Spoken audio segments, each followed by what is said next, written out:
लेकिन आजमगढ़ के तो निरहुए चमकाई। रोजगार का इतना ज्यादा अवसर उन्होंने ला दिया है, आपको कोई ढूंढने से बेरोजगार नहीं मिलेगा। मस्त जोक मारा। जो ये कांग्रेस वाले हैं, ये लोग तो भटका के रखे हैं युवाओं को। मैं ईश्वर के लिखे हुए लेख को भी हटा सकता हूँ, मिटा सकता हूँ। इससे लगता नहीं बहुत अहंकार है आप में। हाँ भाई हाँ। तो आप बेरोजगार हो तो एक बार भी सोच रहे हो कि 8 बेरोजगार और क्यों पैदा कर रहे हो? मोदी जी ने तो रोक दिया, एक भी बच्चा है मोदी जी का। इतने तेजस्वी लोग हैं हमारे पास।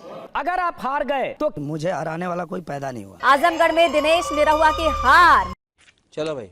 दोस्तों, निरहुआ का आजमगढ़ से जीतना मुंगेरी लाल का हसीन सपना ही बनकर रह गया। ईश्वर के लिखे को मिटाने वाले को जनता ने उखाड़ कर फेंक दिया, जिस पर लोग खूब मजे ले रहे हैं। ये मोदी जी का सांसद है और मोदी जी की देन है, उनका आशीर्वाद मिला तब जाके ये सब हुआ है। तो ये सब काम के बदौलत ही जनता हमसे जुड़ी है और वो जान गई कि चुनाव में ढेर लोग आई जाई, लेकिन आजमगढ़ के तो निरहुए चमकाई। पर जाति के कौन तोड़े? चुनाव हो जाता है तो पता चलता है कि अच्छा फलना जाति इसके पक्ष में, दूसरी जाति इधर, एक धर्म इधर, एक धर्म उधर। जी, ये सब दिख रहा है। उसको तोड़ पाए हैं आप? हाँ, वो टूट गया और वो इसीलिए टूटा कि हम जब यहाँ रहे तो लोगों में विश्वास जगा। अगले 5 साल का ब्लूप्रिंट क्या है आपका? अगर जीतते हैं तो क्या? क्योंकि एक तो देखिए पार्टी आपकी प्रस्तावित कर रही है कि वो क्या करेंगे, लेकिन आप अपने क्षेत्र के लिए 5 साल में क्या सोचें? मैं अपने क्षेत्र के लिए 5 साल में पूरा तैयारी करके बैठा हूँ कि मैं यहाँ अंतर्राष्ट्रीय हवाई अड्डा बनवाऊंगा। उसके बाद मास्टर प्लान लागू हो चुका है।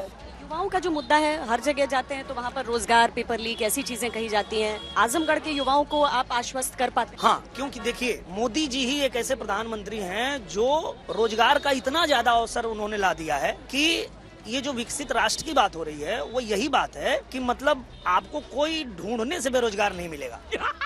मस्त जोक मारा। आप ढूंढने लगेंगे कि भाई कोई गांव में एक बेरोजगार मिल जाए, नहीं मिलेगा। हाँ जी, तो आजमगढ़ के निरहुआ ही चमकाई। लंबी लंबी फेंकना कि एयरपोर्ट बनाएंगे, आजमगढ़ को चमकाएंगे, लेकिन वहां की जनता ने इसे ही चकमा दे दिया, क्योंकि 15 लाख सभी के खाते में आएंगे, आ भी गया।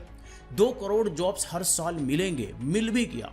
और गोदी एंकर ने जब रोजगार पर इससे सवाल पूछा तो निरहुआ ने इतनी लंबी फेंक दी कि लपेटा भी नहीं जा सकता, कि ढूंढने से भी कोई बेरोजगार नहीं मिलेगा। जैसे मानो कि लोगों को पकड़ पकड़ करके रोजगार दिया जा रहा है, घर से उठा उठा करके डीएम और डीएसपी बनाया जा रहा है। खैर, जो सच है वो पूरे देश को पता है कि पिछले कई दशक का रिकॉर्ड रहा है बेरोजगारी और महंगाई में मोदी सरकार में। इसीलिए दूसरी बार भी इसे आजमगढ़ की जनता ने बाहर का रास्ता दिखा दिया।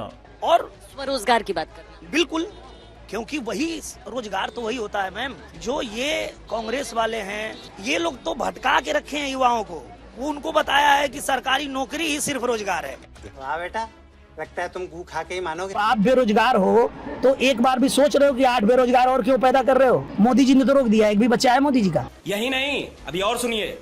अगर आप हार गए मुझे हराने वाला कोई पैदा नहीं हुआ। ईश्वर के लिखे हुए लेख को भी हटा सकता हूँ, मिटा सकता हूँ। इससे लगता नहीं बहुत अहंकार है आप में। हाँ भाई हाँ। तो जी, आपने बेरोजगारी पर निरहुआ का अद्भुत ज्ञान सुना। जाहिर है ऐसे ज्ञानी लोगों से यही उम्मीद की जा सकती है। और ऐसे ही ये लंबी लंबी फेंकने का काम अजीत अंजुम जी के सामने भी कर रहा था कि ईश्वर के लिखे को भी मिटा सकता हूँ, मुझे कोई हराने वाला पैदा नहीं हुआ। इस पर उस पैनल में बैठे सारे लोग तो हंसी रहे थे, बल्कि अजीत अंजुम ने भी इसकी जमकर फिरकी ले ली, जिस पर पूरा देश ने भी इस पर तालियां पीटा, ये सोचकर कि ऐसा अद्भुत ज्ञान आखिर आता कहां से है। आगे देखिए 400 पार पर इसका अहंकारी ज्ञान। प्रधानमंत्री कहते हैं अब की बार 400 पार। ये जो 400 सीट हम लोग लेके आएंगे, उसमें गिनती ए से आजमगढ़ से ही शुरू होगी। पहली सीट यही जीतेंगे हम लोग। आजमगढ़ में दिनेश निरहुआ की हार। मजा आया और मैं ये जो मजा है हिंदुस्तान के हर व्यक्ति को देना चाहता हूं।